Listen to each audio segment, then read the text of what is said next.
ध्यान दीजिए, कल के क्लास में हम लोगों ने एक्सरसाइज 6.3 कंप्लीट कर लिया। ठीक है, आज के क्लास में हम लोग एक्सरसाइज 6.4 को क्लियर करेंगे, है ना। आज तो नहीं होगा, हम जानते हैं, लेकिन सबसे पहले 6.4 को क्लियर करने के लिए जो थ्योरम इंपॉर्टेंट है, जो थ्योरम आता है, यूज में आएगा, उसको समझेंगे।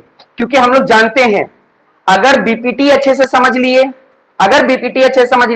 तो बीपीटी वाला जो चैप्टर था, जो एक्सरसाइज था, कौन सा एक्सरसाइज था, 6.2, है ना, 6.2, है ना। तो 6.2 पूरा क्लियर हो गया था अगर बीपीटी अच्छे से जान गए तो, है ना। उसके बाद जो 6.3 था वो किस पे बेस्ड था, वो सिमिलैरिटी पर बेस्ड था, है ना, कि कैसे दो ट्रायंगल को सिमिलर करते हैं।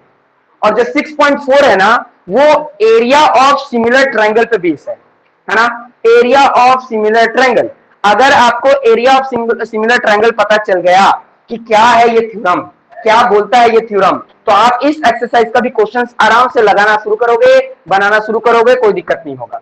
बात समझ में आ रहा है? तो चलो पहले ये थ्योरम बता देता हूं। ठीक है, तो देखो, अगर हमारे पास दो ट्रायंगल है, ठीक है, एक ट्रायंगल ये रहा और एक ट्रायंगल ये रहा। इस ट्रायंगल का नाम रख दिया मैंने ए बी सी, और इस ट्रायंगल का नाम रख दिया पी क्यू आर। ठीक है, ये हमारे पास दो ट्रायंगल है। ठीक है, तो जो थ्योरम 6.6 है, जिसको शॉर्ट फॉर्म में एरिया ऑफ सिमिलर ट्रायंगल कहते हैं, ये थ्योरम कहता क्या है? ये थ्योरम ये कहता है कि अगर हमारे पास दो सिमिलर ट्रायंगल हैं, अगर triangle A B C similar है ट्रायंगल पी क्यू आर के, अगर ये है, अगर triangle A B C similar है ट्रायंगल पी क्यू आर के, तो इन दोनों ही ट्रायंगल का एरिया का रेशियो, इन दोनों ही ट्रायंगल का एरिया का रेशियो, देखो, दोनों ही ट्रायंगल का एरिया का रेशियो, ये देखो, इसको कहते हैं, इन दोनों ही ट्रायंगल का एरिया का रेशियो। फिर से बोल रहा हूं, अगर triangle A B C similar है पी क्यू आर के, अगर ऐसा होता है, तो इन दोनों ही ट्रायंगल के एरिया का रेशियो हमेशा बराबर होगा, हमेशा बराबर होगा उनके करस्पॉन्डिंग साइड के स्क्वायर के, उनके करस्पॉन्डिंग साइड के स्क्वायर के। तो देखो, इन दोनों का करस्पॉन्डिंग क्या होगा, ए बी का हो जाएगा पी क्यू, है ना, और बी सी का हो जाएगा क्यू आर, और ए सी का हो जाएगा पी आर।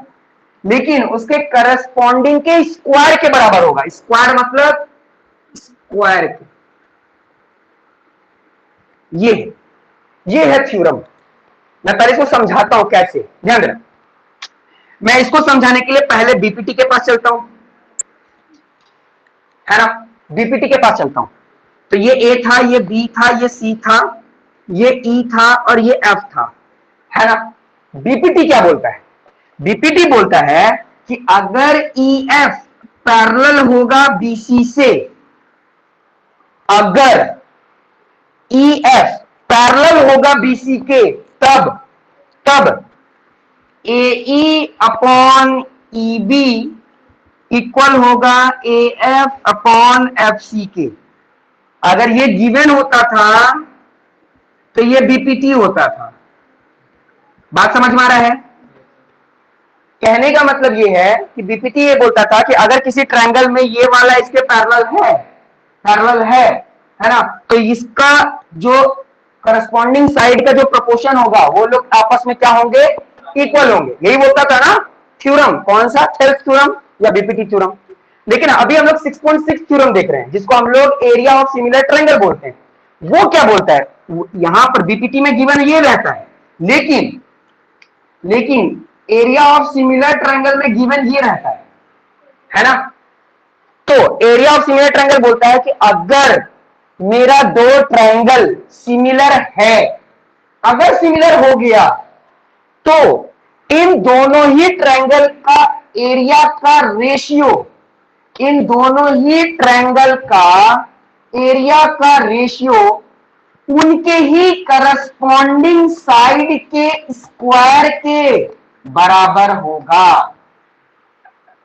मैं फिर से रिपीट कर रहा हूं, अगर दो ट्रायंगल सिमिलर हैं तो इन दोनों ही ट्रायंगल के एरिया का रेशियो हमेशा बराबर होगा उनके ही करस्पॉन्डिंग साइड के स्क्वायर के, उनके ही करस्पॉन्डिंग साइड के स्क्वायर के, है ना। इसका मतलब क्या हो रहा है कि triangle of ABC upon area of triangle ABC, इनका जो रेशियो है वो इनके ही corresponding A B upon P Q के स्क्वायर के बराबर होगा। ये थ्योरम में निकल कर आया।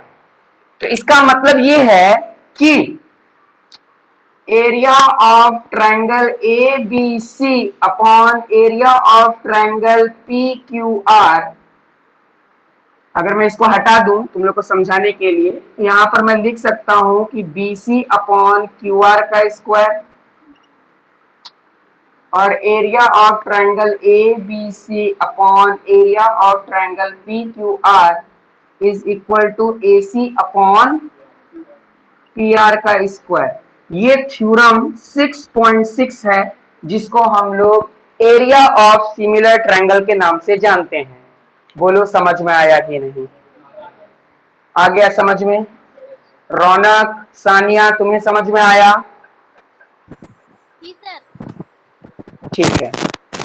नाहिद समझ में आया? तुम्हें समझ में आया? समझ में आया? समझ में आया? तुम्हें समझ में आया जी? तुम्हें समझ में आया? समझ में आ गया? समझ में आ गया? तुम्हें समझ में आया? तुम्हें समझ में आ गया? तुम्हें समझ में आया? ठीक है। बाकी को पता होगा कि क्यों नहीं पूछा गया। ये 6.6 है, आई थिंक 6.6 है, 5 में दिया हुआ है। वो इमरान के जैसा बुक होगा उसका भी। ठीक है, समझ में आ गया ना सभी को? एक बार मैं फिर से रिपीट कर दे रहा हूं। अगर दो ट्रायंगल सिमिलर होंगे, जब सिमिलर होंगे तभी ये थ्योरम लगेगा।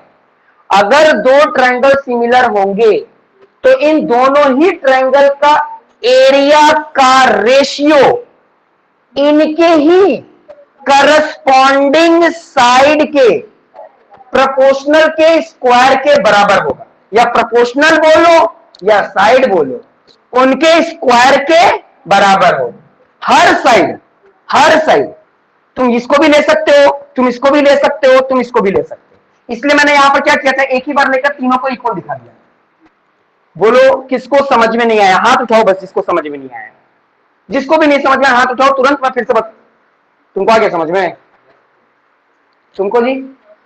इमरान आ गया पक्का? एक बार फिर से तो चलो बोलो बोलो।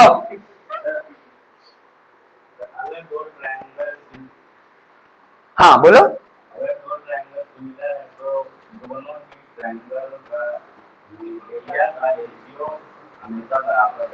उनके उनके करस्पॉन्डिंग साइड के प्रोपोर्शनल के स्क्वायर के बराबर होगा।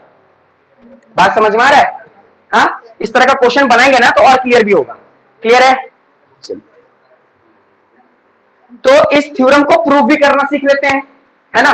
प्रूव भी कर लेते हैं, वैसे प्रूफ आएगा नहीं लेकिन फिर भी जो दूसरे बोर्ड के हैं क्या पता उनमें आ गया तो, है ना। तो इसलिए मैं उनको प्रूफ करवा दे रहा हूं। देखिए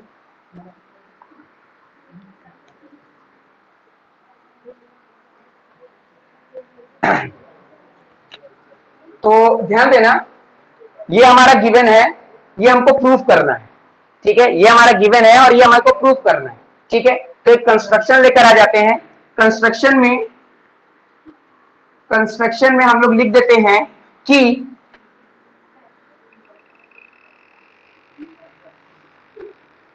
AD is perpendicular to BC। AD जो है वो परपेंडिकुलर है किसका? BC का। और बोलो इसका क्या नाम रख दें? M। तो PM जो होगा वो परपेंडिकुलर होगा किसका? QR का। इसका M रख देते हैं और इसका N।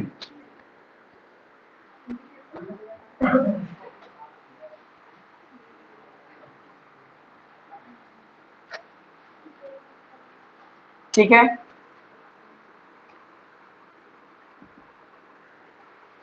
अब हम प्रूफ कर रहे हैं। ठीक है, पहली बात ये समझो कि ये वाला ट्रायंगल और ये वाला ट्रायंगल, मतलब ये पूरा ट्रायंगल और ये पूरा ट्रायंगल आपस में क्या है? सिमिलर है। तो जब ट्रायंगल ABC सिमिलर हो ट्रायंगल PQR के, ये हमको पता है कि दोनों सिमिलर है। क्या चीज से सिमिलर हुआ हमको मैटर नहीं करता है, PQR है ना। अगर सिमिलर है तो हम ये जानते हैं कि एंगल A जो होगा वो एंगल P के बराबर होगा, एंगल B जो होगा वो एंगल Q के बराबर होगा, एंगल C जो होगा वो एंगल R के बराबर होगा। ये तो एंगल की बात आ गई। लेकिन अगर मैं प्रोपोर्शनल साइड की बात बोलूं तो AB का प्रोपोर्शन PQ के साथ होगा, BC का प्रोपोर्शन QR के साथ होगा और AC का प्रोपोर्शन PR के साथ होगा। ये बात इससे हम लोग को पता चला, स्पेशली इससे, है ना, क्योंकि वो दोनों क्या हो गया था? सिमिलर हो गया था। तो उसके एंगल्स भी इक्वल हो गए और उसके जो साइड्स थे वो प्रोपोर्शनल हो गए। बोलो समझ में आ रहा है कि नहीं आ रहा है? समझ में? इनको बोर्ड दिखाई दे रहा है जी?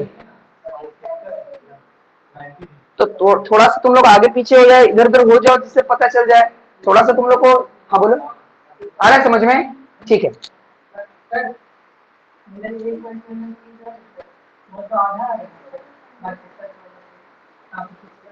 हम किस ट्रायंगल की बात कर रहे हैं? हम तो ABC, हम तो ये बोले नहीं कि अभी आधा है।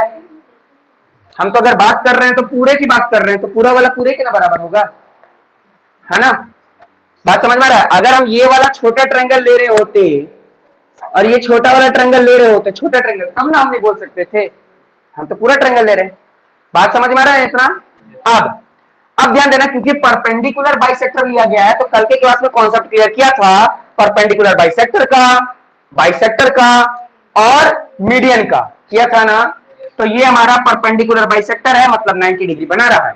ठीक है, तो अब ध्यान देना ना, अगर मैं इस ट्रायंगल की बात करूं, ठीक है, अगर मैं triangle area of triangle ABC की बात करूं,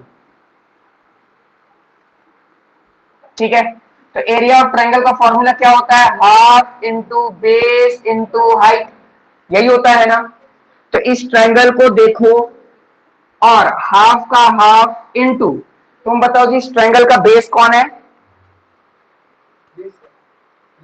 BC। बात समझ में आ रहा है? क्योंकि हम लोग इसको जब BPT सॉल्व कर रहे थे ना, तो उसमें भी क्या किए थे? देखे थे जहां 90 डिग्री आ रहा था वही वाला साइड हमारा क्या था? बेस था, है ना। और जो 90 डिग्री आ रहा था वो हमारा क्या था? हाइट था। तो हमारा हाइट क्या हो जाएगा? AM। बोलो इतना बात समझ में आया कि नहीं? सबको समझ में आ गया? अच्छा, दूसरी तरफ देखो कि इन ट्रायंगल कौन सा? PQR। अगर मैं उसका एरिया निकालूं तो area of triangle PQR equal to half into base into height. तो हाफ का हाफ बेस, तुम बताओ जी, तुम बताओ इसका बेस कौन है? QR। ठीक है, इसका क्या है? QR इंटू हाइट, तुम बताओ जी हाइट क्या है? PN। ठीक है, ये हो गया PN, ये हो गया इक्वेशन 2। अब ध्यान देना कि हम लोग को ये प्रूफ करना है, तो प्रूफ में तो क्या है? रेशियो है, तो इसको भी किस में रखना पड़ेगा? रेशियो में। ठीक है, तो अगर हम इन दोनों को रेशियो में रख देते हैं, ठीक है, तो क्या होगा? Area of triangle ABC upon area of triangle PQR। तो देखो ये वाला एरिया ऑफ ट्रायंगल का यही वाला पार्ट बना है, तो यहां पर लिख देंगे half into B C into A M, और एक होगा हाफ इंटू, देखो इसका पी क्यू आर का है ना, Q R into P N. ठीक है, अब यहां पर ध्यान दो, हाफ से हाफ क्या हो गया, कट गया, तो क्या मिला हमको, मिला B C into A M upon Q R into P N. हम लोग को तो ये मिला area of triangle A B C upon area of triangle P Q R. बोलो यहां तक किसको समझ में नहीं आया? अगर ये वाला, जिस बच्चे को ये वाला बात समझ में नहीं आया ना, तो मैं गारंटी दे सकता हूं कि उसको बीपीटी भी समझ में नहीं आया होगा, क्योंकि बीपीटी के प्रूफ में भी वही था। इतनी बात समझ में आ रही है सभी को? पक्का ना? ठीक है, अब ध्यान देना कि हम लोग ये वाला तो लेकर आ गए हैं यहां, लेकिन यहां पर हम लोग को ये स्क्वायर कब मिलता? ये स्क्वायर तो तब मिलता ना जब दो बार A B into A B रहता और दो बार P Q into P Q रहता। लेकिन यहां पर ना ही ए बी दिख रहा है दो बार और ना ही पी क्यू दिख रहा है दो बार, एकदम अलग ही चीज दिख रहा है। दिख रहा है ना? तो देखो वही चीज लाएंगे कैसे। ये वाला बात तुम लोग को गिवन में ही पता चल गया, ये तो तुम लोग को सिर्फ समझाने के लिए किए थे कि अगर ये दोनों ट्राइंगल सिमिलर है तो ये सारी बातें होंगी। तुम लोग को बात समझ में आ रहा है कि नहीं आ रहा है? आ गया ना? तो अब मैं क्या करता हूं, ध्यान देना, मैं इसको हटा देता हूं, ये अब अपने दिमाग में रखना तुम लोग। ठीक है, अब मैं कौन सा ट्रायंगल ले रहा हूं? मैं ट्रायंगल ले रहा हूं छोटा वाला। ध्यान देना, मैं ले रहा हूं ट्रायंगल छोटा वाला। कौन कौन सा ले रहा हूं? ए बी एम और ट्रायंगल पी क्यू एन, है ना? तो मैं साफ बोल सकता हूं, कि एंगल बी जो होगा वो एंगल क्यू के बराबर होगा। अब बोलोगे ऐसा कैसे? तो ऐसा गिवन से लिख सकता हूं ना? अच्छा, तब तो मैं ऐसा भी लिख सकता हूं कि एंगल एम जो होगा वो एंगल एन के जैसा होगा। अब बोलोगे सर ऐसा कैसे? तो ऐसा इससे, कंस्ट्रक्शन से, है ना? क्या लिख सकता हूं? बाय कंस्ट्रक्शन, है ना? कंस्ट्रक्शन से। अब बोलो कंस्ट्रक्शन लिखेंगे या ईच 90, दोनों लिख सकते हो, क्योंकि यहां भी 90 बन रहा है और यहां भी 90 बन रहा है, तो इसको ईच 90 भी लिख सकते हैं या बाय कंस्ट्रक्शन भी, क्योंकि कंस्ट्रक्शन के मदद से ही हम लोग 90 बनाए हैं। इतनी बात समझ में आ रही है कि नहीं आ रही है? तो जब हम लोग दो एंगल लेकर आ गए तो इसका मतलब क्या हुआ? Triangle A B M similar हो गया पी क्यू एन के by angle angle similarity criterion से। होगा कि नहीं होगा? होगा ना? तो जब दो ट्रायंगल, यानी ये छोटा वाला ट्रायंगल जब इस छोटे वाले ट्रायंगल से सिमिलर हो गया तो बचे हुए जितने भी साइड होंगे वो सारे के सारे क्या हो जाएंगे? प्रोपोर्शनल हो जाएंगे। तो बोल सकता हूं कि ए बी, इसका ए बी, इसका पी क्यू और इसका मान लो ए एम, इसका पी एन के बराबर होगा। होगा कि नहीं होगा? बात समझ में आ रहा है? इसको इक्वेशन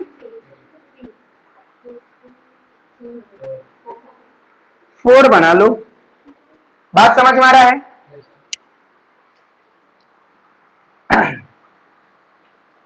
सबको चेंज करना है। ये 2 है, ये 3 है, ये 4 है, ये 5 है। अब बोलोगे सर 1 कहां गया? तो 1 गिवन वाला था, गिवन वाला में दिया था A B upon P Q और बी सी अपॉन और A C upon P R. ये सबसे पहला इक्वेशन था। बात समझ में आ रहा है? अब मेरी बात को ध्यान से समझना, अब आंसर आ चुका है अगर ध्यान से देखोगे तो। ध्यान देना, मैं इसको वैसे ही लिख रहा हूं, area of triangle A B C upon area of triangle P Q R. ठीक है, इतना लिख दिया। अब मेरी बात को ध्यान से समझना। अब देखो, ये वाला प्रोपोर्शन इस वाले प्रोपोर्शन के बराबर है ना? और ये वाला प्रोपोर्शन इस वाले प्रोपोर्शन के बराबर है, यानी तीनों आपस में क्या है?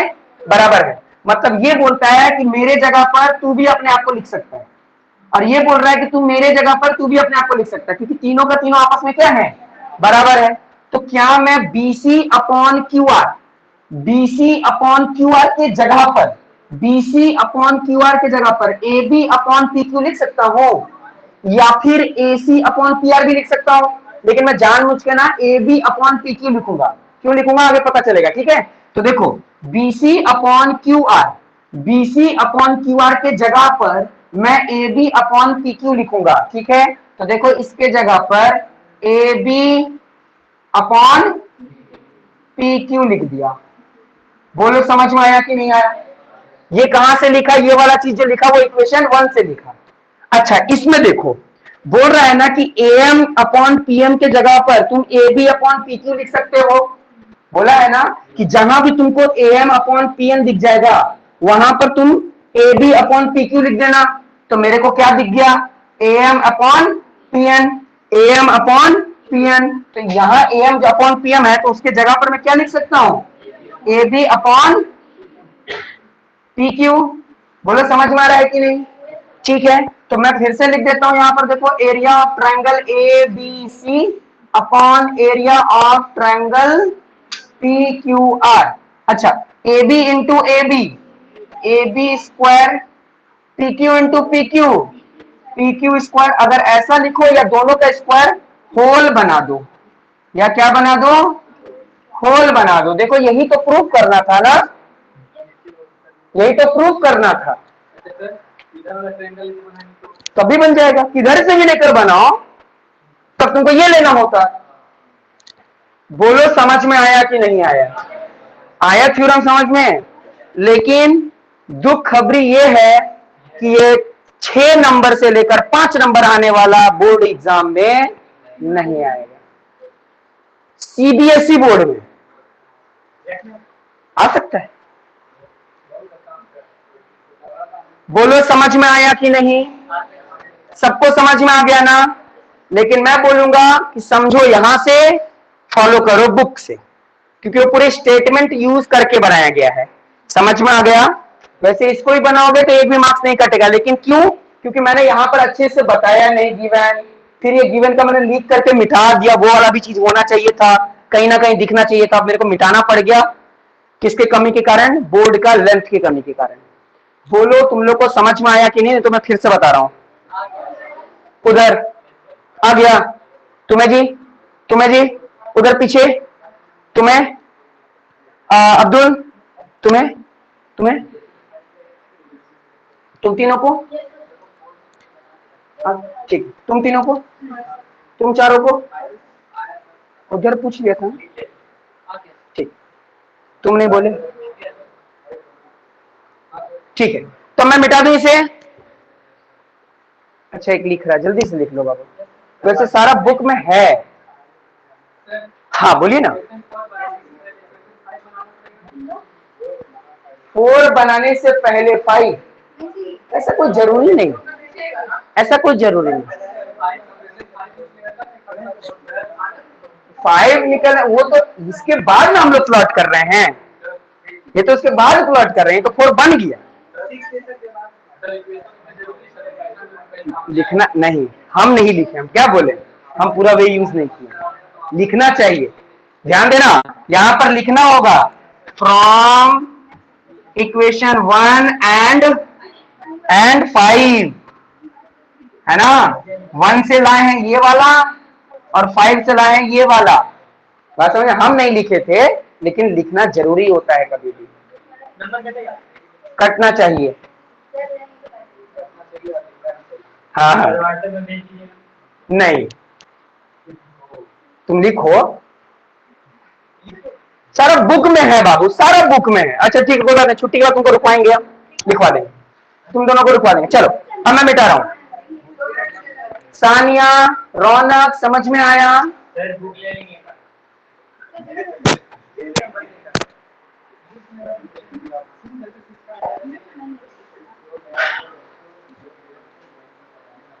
वो ले लिया होगा साहिल।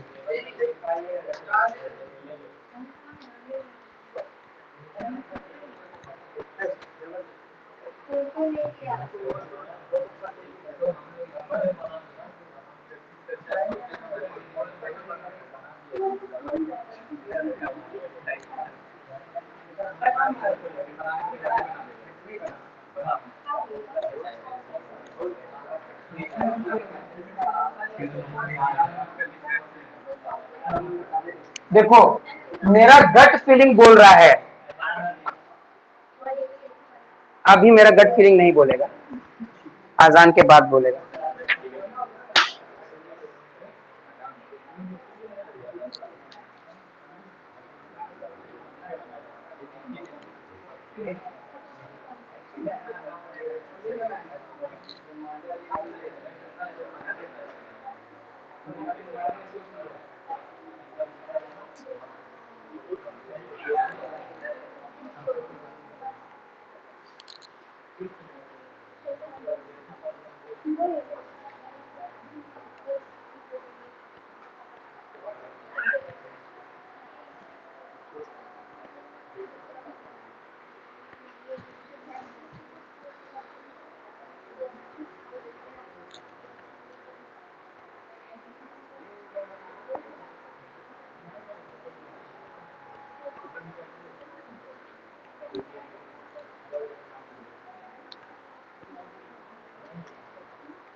तो मैं बता रहा था कि मेरा गट फीलिंग ये बोलता है कि टर्म वन जो ट्रायंगल है वो 6 नंबर का है, 6 नंबर का है टर्म वन, जिसमें से 2 क्वेश्चन नहीं पता, अंदर से ऐसा फीलिंग आ रहा है कि 2 क्वेश्चन 6.4 से ही रहेगा, 2 क्वेश्चन 6.4 से ही रहेगा। इसका मतलब 6.4 अच्छे से पढ़ लोगे तो आपका 6 मार्क्स जो हाफ ईयरली में 6 मार्क्स आ रहा है नवंबर दिसंबर में, उसमें से 2 मार्क्स सिर्फ एक एक्सरसाइज से स्कोर हो जाएगा, सीबीएसई।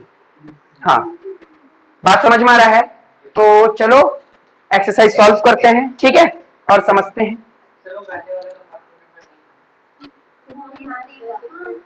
14 बता देंगे, अब ये वाला कर रहे हैं तो अब ये वाला कर देंगे। चलिए देखिए एक्सरसाइज